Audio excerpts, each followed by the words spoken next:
Have you ever tried to quit smoking or lose weight and still failed?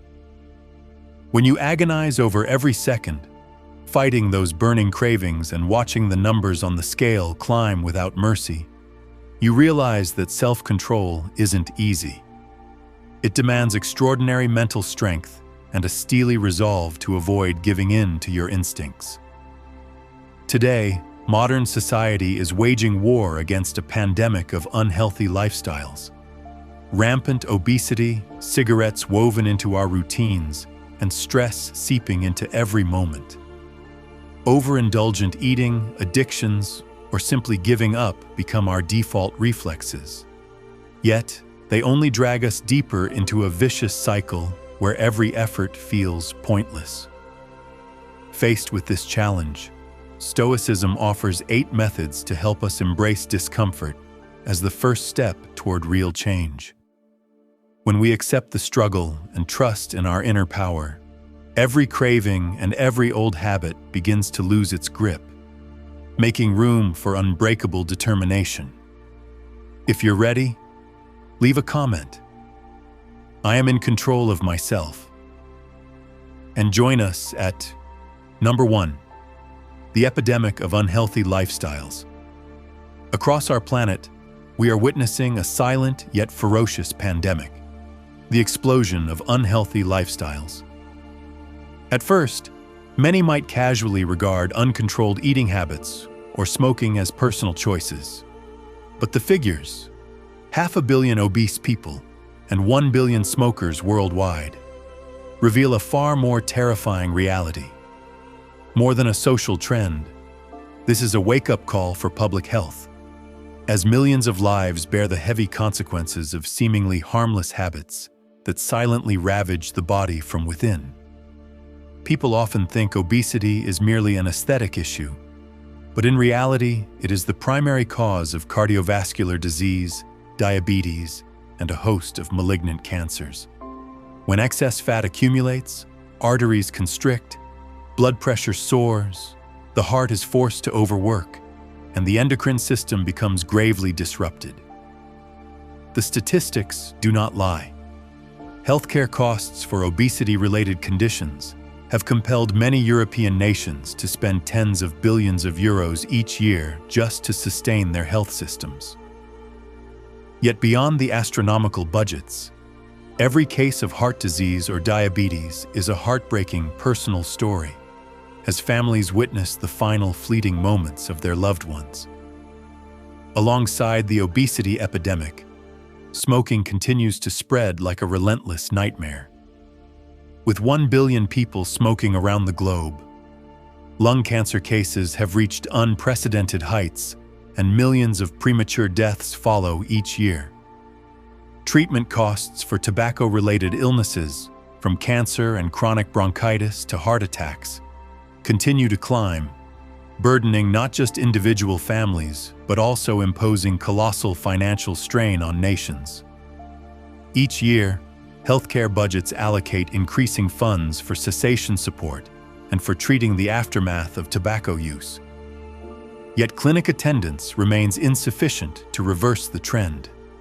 It is in this context that the Stoic philosopher Seneca's reminder echoes as a timeless warning: no man is free who is a slave to the flesh.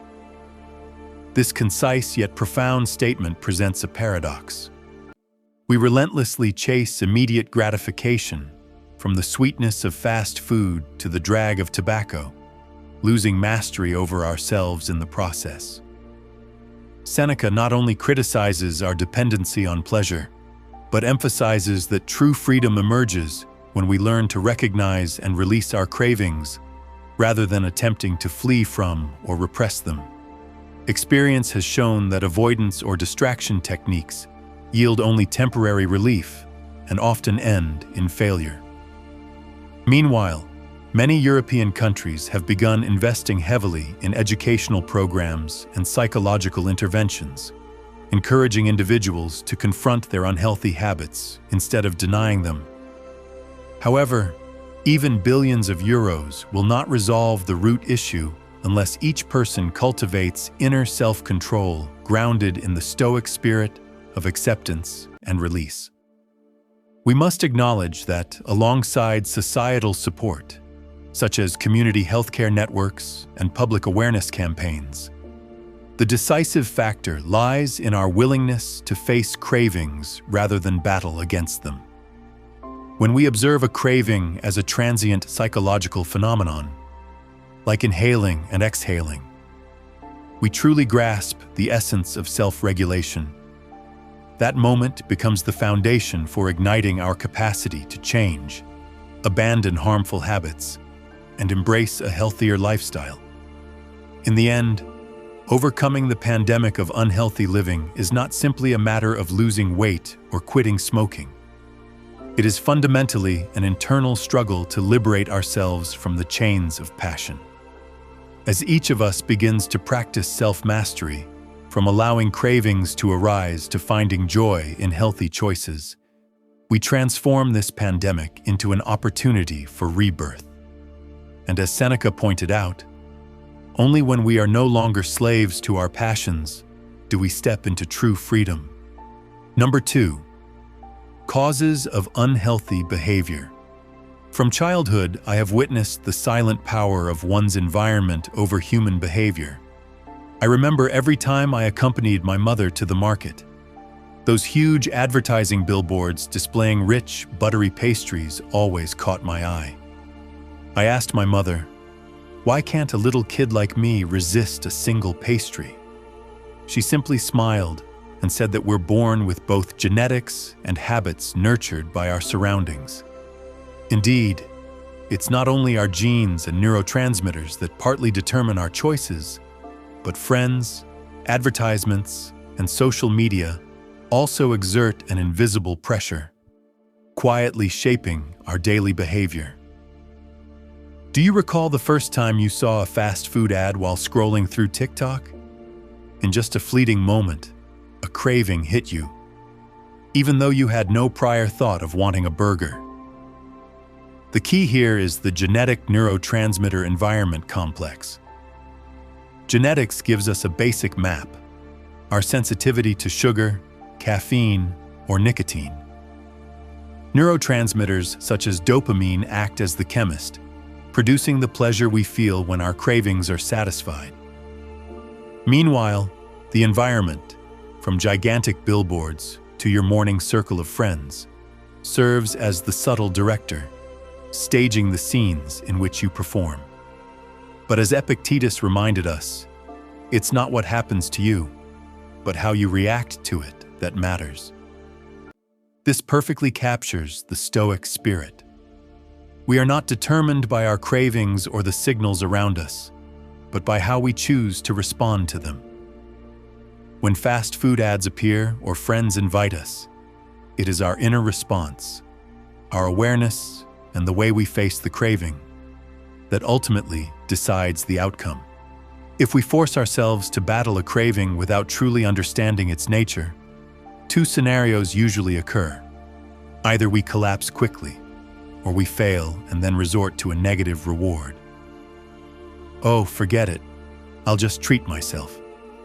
But if you recognize that a craving is merely a signal, nothing more, nothing less, you have shifted from a passive position to an active one. Consider children raised among fast food ads. Each billboard, each YouTube clip becomes a persistent trigger, training them to crave snacks even when they aren't hungry. In an environment that constantly commands, saying no to a craving becomes nearly impossible, unless we pause, observe, identify, and then let go, rather than straining to suppress it. Similarly, when your circle of friends gathers each morning for coffee and a cigarette, they unwittingly create a feedback loop. The aroma of coffee sparks nicotine cravings. Here, the social environment functions like a broadcast tower, continuously transmitting the message. We smoke every morning.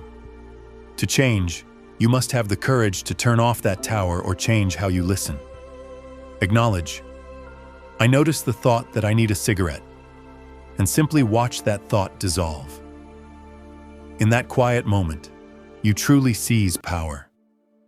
Stoic philosophy doesn't demand that you flatly reject emotions or cravings. It asks you to step outside yourself and observe them as a spectator. When we release the internal struggle, the craving gradually loses its grip. The sense of guilt or coercion vanishes, replaced by the freedom to choose. So what happens when we no longer have to fight in the dark prison of craving? Let's explore the next method, a completely different approach, where you don't battle but instead welcome every emotion until it naturally disappears. Prepare for a turning point in breaking bad habits, and you will find self-mastery is no longer an exhausting fight. Step into the world of readiness and uncover the profound secret that follows. Number 3, the new science of self-control readiness. When you crave a cigarette, instead of pouring all your effort into suppressing it, allow the thought, "I want to smoke," to arise. Simply stand back and observe, letting that craving appear, then gently fade away. In that very moment when you feel the weakest, you no longer have to wrestle relentlessly with yourself. Instead, you calmly watch a stream of thoughts, like an observer at the edge of the stage, neither intervening nor indifferent. This is the essence of readiness, a revolutionary concept of self-mastery, quite different from willpower, which forces us to fight every single breath of craving. Until now, willpower has often been praised as a guiding torch. Just push harder, and you can conquer every desire. Yet the harder you struggle, the more fiercely the desire blazes.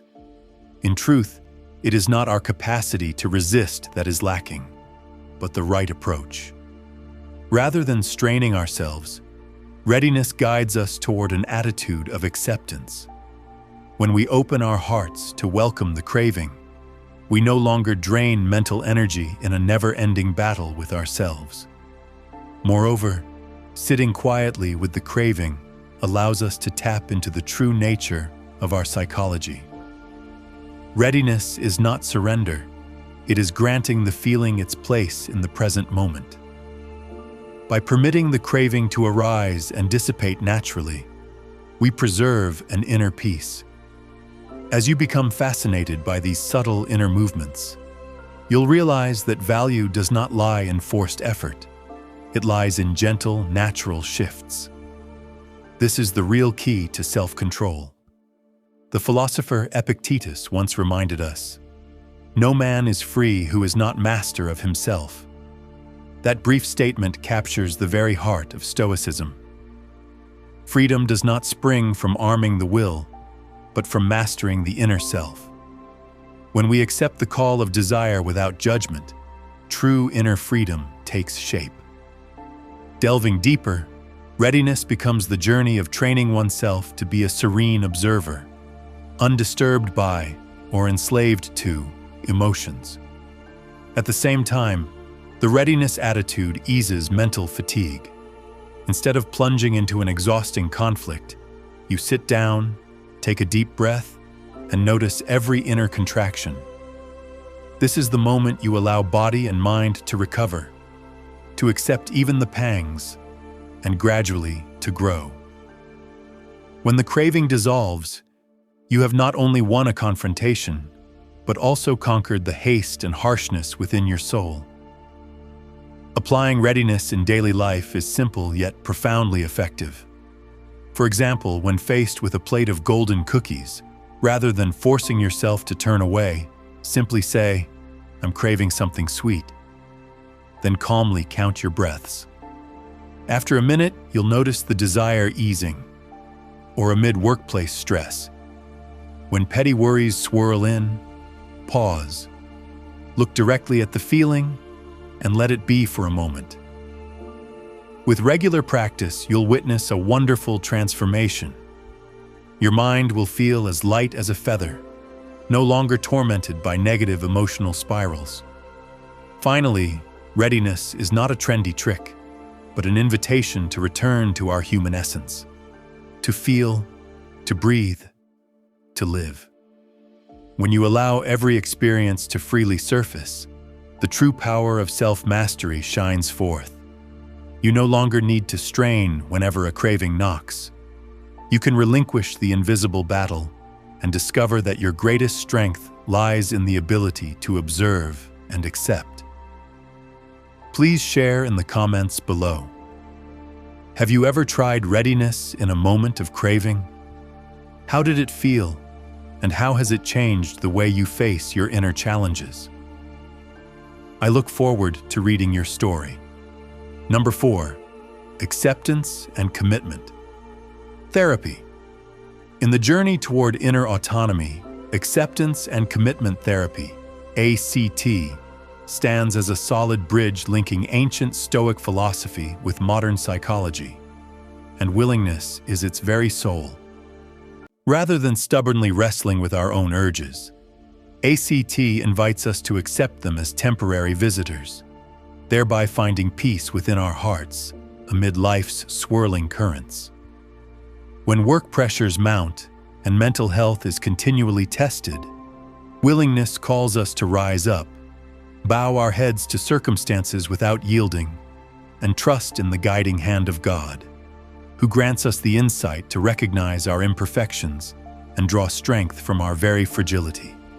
I recall the story of Mark, a marketing director at a leading advertising firm in New York, who endured countless sleepless nights, tormented by anxiety and alcoholism.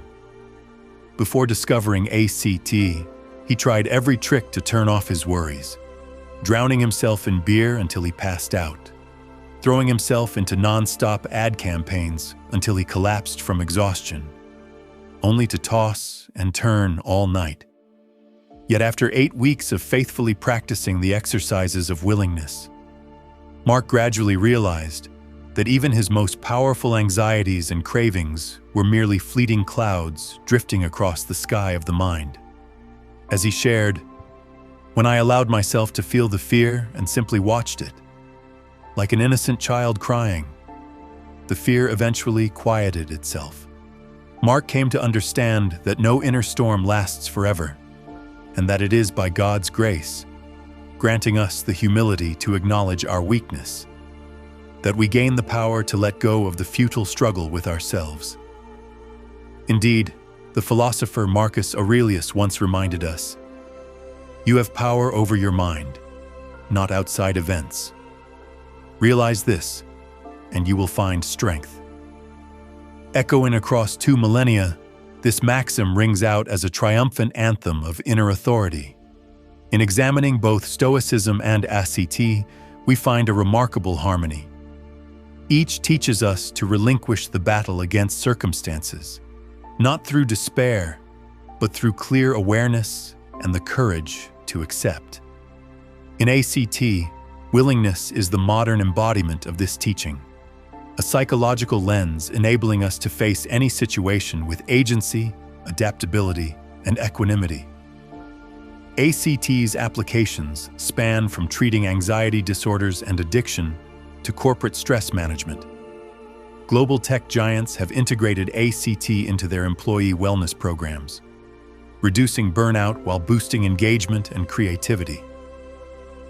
In healthcare, anxious patients turn to ACT as a reliable refuge, where they have permission to cry, to panic, yet above all, to be guided so they are not defeated. Clinical studies have shown that ACT intervention groups improve anxiety symptoms at twice the rate of control groups, proving that willingness is not an abstract concept, but a key that unlocks a new stronghold for the soul. What then creates this transformation? At its core is a shift in our relationship between thought and action. Rather than allowing negative cognitions to dominate, we learn cognitive diffusion. When an inner whisper proclaims, "This craving is unbearable," you simply note to yourself, "I am having the thought that this craving is making me uncomfortable," and let it pass. In that moment, the craving ceases to be an invisible enemy and becomes just one small observation among countless heartbeats bestowed by God. Finally, ACT does more than help us manage emotions. It lays the groundwork for a life aligned with our deepest values.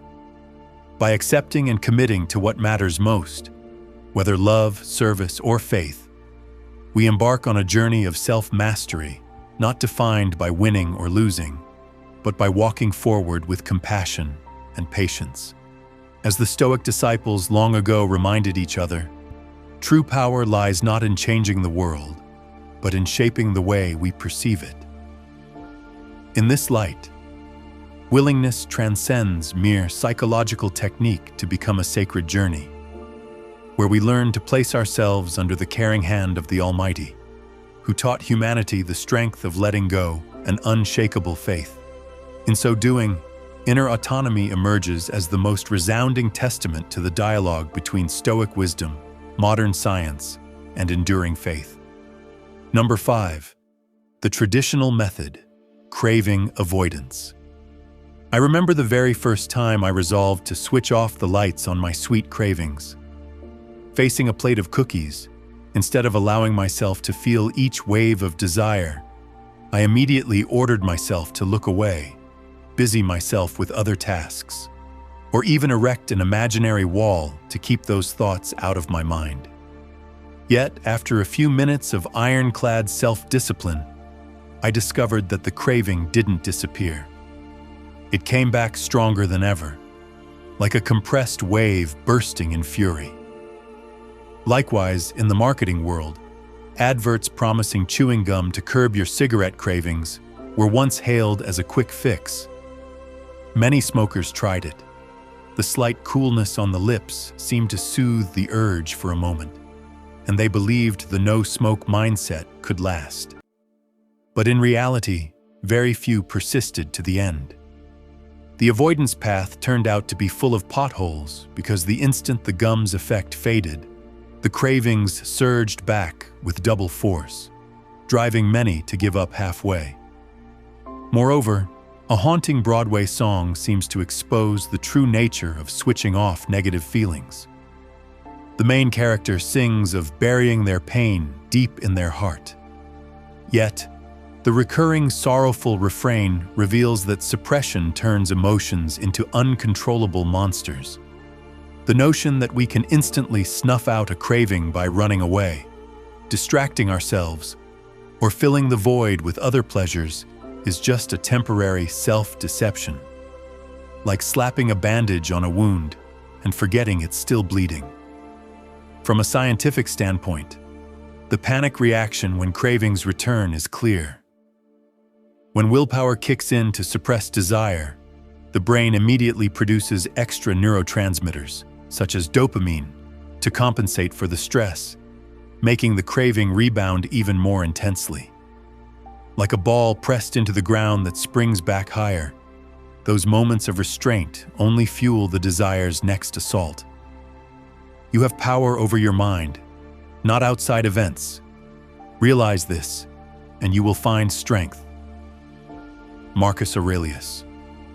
That quote reminds us that true power doesn't lie in utterly conquering sensations born outside us, but in our ability to observe and accept them the moment they arise. By turning our attention inward, we don't wage war on cravings. Instead, we become calm witnesses, allowing the sensation to exist and then gently dissipate. Furthermore, the act of switching off the lights often backfires. Darkness doesn't erase the craving, but merely buries it until it suddenly explodes when we lose our resolve. Compared to fleeing from our instincts, sitting still, breathing steadily, and observing each contraction in the body lets us pinpoint the root of the urge and release it without triggering a fierce backlash. Thus, instead of chewing gum or immersing ourselves in distractions, we might try a small pivot. Permit the emotional craving to take the stage on our inner theater. When the spotlight remains on rather than shutting down, we notice the subtle hues of the sensation and understand that it's merely a temporary signal from the body. From there, the craving loses its grip, and real strength emerges from facing rather than fleeing. How about you? What methods have you tried to switch off the lights on your cravings, and what were the results? Share your story below so we can explore together how letting go of the inner battle can bring true power. Number 6. Clinical research on readiness. In 6 published studies, the quit rate among people using the readiness strategy was about 30%, twice as high as the mere 15% seen in the control group employing avoidance methods. That figure is not just a dry clinical statistic, but a triumphant declaration. When we stop fighting ourselves and allow cravings to arise, we give ourselves a genuine opportunity to unleash our hidden self-control energy. From the very first randomized trials, researchers intervened directly, without holding back. They organized telephone counseling sessions and set up a hotline ready to listen at any time, in any place. They built the web platform webquit.org, where users can share, learn, and receive emotional support whenever their resolve wavers. Then they developed the Smart Quit app, a personal assistant in your pocket that reminds you it's perfectly normal to think, "I am having the thought of wanting a cigarette," and that you can simply observe it without feeling compelled to resist. The results of these interventions, as we have seen, did more than deliver a convincing 30% quit rate. They sparked the belief that quitting a bad habit does not depend on having enough strength to snuff out the fire of craving, but on having the courage to sit quietly by that fire, watch it flicker, and let it die out on its own. That very willingness became the cornerstone for building a robust structure of personal self-control. Moreover, when we look across the 6 studies, each varying in participants, settings, and support formats, we see repeated confirmation. Willingness is not an abstract theoretical concept, but a concrete action, a skill that can be trained and applied in any context. One study ran a 24-hour hotline within large urban communities, where cravings often hit during stressful breaks. Another used webquit.org, attracting thousands of participants worldwide who shared moments of weakness and received immediate feedback from fellow quitters. Yet another group used Smart Quit, whose user-friendly interface automatically logged each "I am having the thought" entry, analyzed it, and suggested breathing exercises or reminded users why they began their journey. All of this crystallizes into a clear message. Willingness, the ability to welcome a craving instead of fleeing from it, not only boosts quit rates, but also holds the key to unlocking self-mastery in every aspect of life. When you switch off negative emotions, you merely halt a fleeting moment of weakness, only to have the craving surge back even stronger. In contrast, when you leave the light on, allow every feeling to surface and treat it like an uninvited guest, you actually transform that negative energy into inner strength. Remarkably, science has sided with humanist and Stoic philosophy.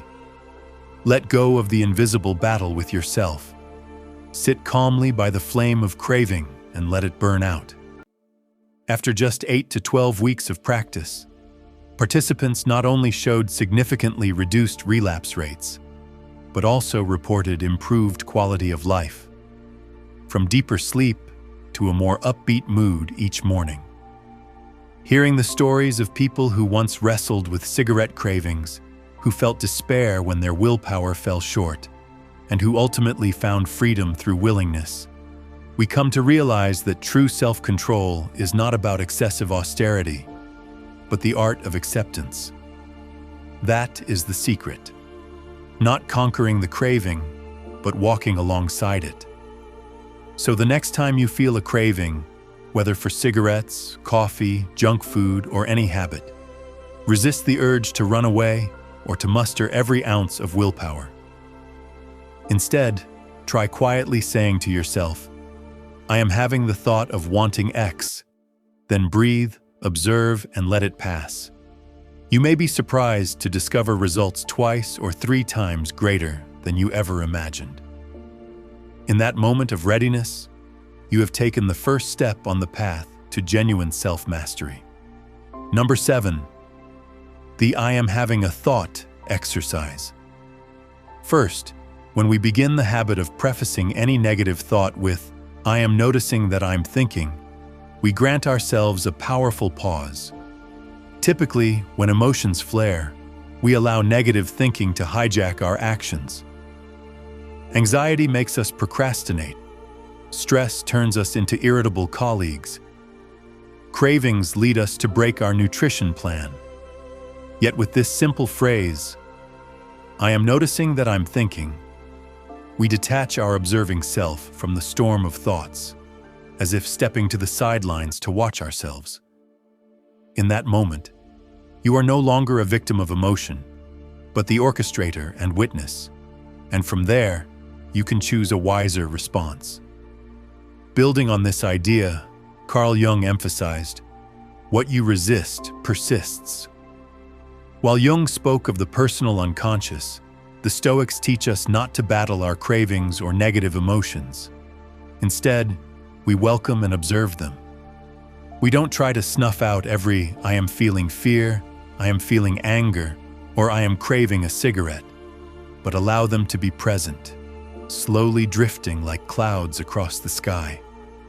In doing so, the energy we would use to fight ourselves is set free, and we can refocus on constructive actions like deep breathing, journaling, or shifting our attention toward long-term goals.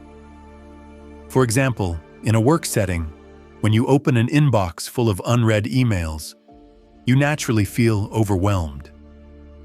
In that instant, rather than sinking into anxiety and reacting by skimming through or firing off hasty replies, you pause, breathe, and whisper to yourself, "I am noticing that I'm thinking this email is overwhelming me." This simple reminder becomes the hinge that stops automatic reactions. You recognize that the feeling of overwhelm is just a thought.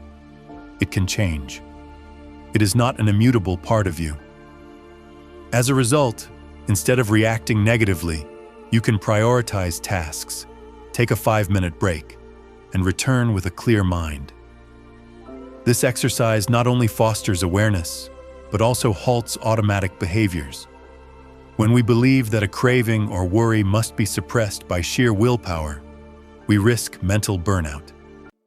In contrast, by accepting and observing, we create a moment of distance, enough to inhibit automatic impulses. This is the shift from willpower to willingness. Acknowledging that all emotions have a right to exist, but they don't have to dictate our actions. Moreover, this technique reflects the Stoic spirit, embodied by Seneca's reminder, "We suffer more often in imagination than in reality." This means our fears are often illusory, inflated by uncontrolled streams of thought. By labeling each emotion with, "I am noticing that I am thinking," we shrink the gap between imagination and reality, thereby reducing invisible suffering. Gradually, we learn to let thoughts drift away without clinging, cultivating a calmness that naturally follows when we abandon the futile internal battle. Imagine each morning you wake up and, before racing through a dozen tasks, you spend 3 minutes telling yourself, "I am noticing that I'm thinking I won't have enough time to get everything done today." In that moment, your mind stops spiraling into panic because you've acknowledged the thought and placed it on the observer's shelf. From there, you can plan realistically, prioritize the most important tasks, and avoid mental exhaustion by day's end. Finally, try applying this practice to any craving or worry in the coming week. Before you react, start with the familiar phrase, "I am noticing that I'm thinking." Through this, you reclaim the inner power that is rightfully yours. If you find this exercise helpful, Please like and subscribe to share and practice this simple yet powerful technique together. We don't fight ourselves. We simply observe, let go, and keep moving forward with a free spirit. Number 8. Cultivating self-compassion. When we embrace moments overflowing with shame, instead of hastily pushing those feelings away, we plant the seed of self-compassion. Consider Anna's story, a woman who spent an entire afternoon devouring a tray of pastries in a moment of impulse. Instead of calling herself lazy or weak-willed, she gently told herself, "I know you feel ashamed, but you've worked so hard already." In that instant, Anna realized that guilt isn't an irredeemable enemy, but merely a sign that she's been too harsh on herself. In fact, psychology encourages us to face negative emotions, whether shame, regret, or anger, as an essential part of life. When we suppress or avoid them, those feelings only return with greater force. Receive without pride. Let go without attachment. Marcus Aurelius reminds us in Meditations of the value of accepting without judgment and releasing without clinging. Through this lesson, we learn that self-compassion begins with allowing ourselves to feel fully, then letting those emotions dissolve naturally. Moreover, a crucial step on this journey is to ask yourself, if this were my best friend, what advice would I give her? In doing so, instead of viewing yourself through a harsh lens, you adopt a gentler perspective, just as you would when comforting a friend in pain. Try asking, if my best friend had just overeaten, what would I say to her? The answer will surely be words of encouragement and reassurance, not condemnation. By applying that language to yourself, you tap into an inner reservoir of strength, the strength of acceptance and forgiveness. In countless unconscious moments, many of us program ourselves to be ruthless judges. We forget that we too need care, nurture, and encouragement, just like a good friend. Therefore, when a craving, anxiety, or wave of shame crashes in, don't immediately run away. Instead, pause, take a deep breath, and smile at yourself. When you say, "I'm sorry to myself, but next time I'll prepare a healthier meal," you've shifted from judgment to sharing, from blame to compassion. But comforting words alone aren't enough. You can also write them down as a small vow to progress. In your journal, jot, "Today I acknowledged my shame instead of denying it. I reminded myself that I am human, with flaws and goodwill." Through this act, self-compassion stops being an abstract idea and becomes a daily habit, gradually forging the enduring inner strength that helps us overcome our deepest challenges. Alongside Anna's story, create your own soothing mantra. Whenever a negative feeling emerges, quietly repeat in your mind, "I'm noticing the thought that I feel ashamed," and then observe the emotion like a bystander watching the rain. You'll be surprised to discover it isn't a sudden storm, but merely light clouds drifting across the sky of your mind. Didn't Stoic philosophy teach that people are not harmed by events, but by their judgments about events? When we grasp this, we see that vanity and self-blame arise only from a judgmental attitude. And even when that judgment appears, we have every right to smile at ourselves and say, "Thank you, shame, for reminding me to live more responsibly." Once self-compassion has been fully nurtured, we no longer fall into the vicious cycle of self-judgment and escape. Instead, we walk forward with the steadfastness of a loyal friend at our side. From then on, every action and every decision is guided not by fear or self-reproach, but by love and deep understanding. Thus, we have reviewed the impact of the pandemic of unhealthy lifestyles, from 500 million obese people to 1 billion smokers. and acknowledge that traditional strategies often fail. Today, the key to self-discipline is not unwavering willpower, but readiness, allowing cravings to arise, observing them, and letting them dissolve. Try the "I am having the thought" exercise with any craving this coming week. Then share your journey below for growth. Don't forget to hit follow and watch the next video right on your screen.